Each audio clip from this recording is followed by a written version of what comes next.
எல்லாருமே பலாப்பழம் மரம் தான் பார்த்துருப்பீங்க. ஆனால் பலாப்பழம் செடியிலேயே ஒரு பலாப்பழம் பார்த்துருக்கீங்களா? அதுதான் ஃப்ரெண்ட்ஸ் உங்களுக்கு காட்ட போகிறேன், பாருங்கள். இதுதான் ஃப்ரெண்ட்ஸ், எவ்வளோ சூண்டு இருக்கும், நூண்டு தான் இருக்குது. ஆனால் அதில் பலாப்பழம் வந்துருக்குதுங்க, பலாப்பழம் காய்ங்க.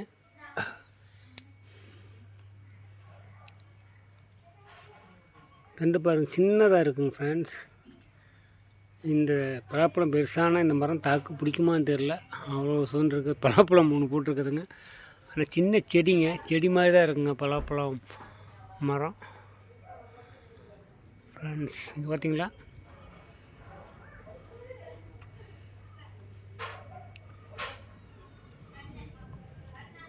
கேரளாவில் ஒரு ஃபங்க்ஷனுக்கு வந்தப்போ இந்த வீடியோ சூப்பராக இருந்துச்சுன்னு பிடிச்சாங்க. இந்த பலாப்பழம் பார்த்து, பலாப்பழம் மரம் கிடையாதுங்க ஃப்ரெண்ட்ஸ், இது செடிங்க. இன்னும் மரம் ஆகிறதுக்கு இன்னும் ரொம்ப நாள் ஆகுங்க. அதுக்குள்ளேயே பலாப்பழம் போட்டுருச்சுங்க. ஓகே ஓகே ஃப்ரெண்ட்ஸ், பாய்.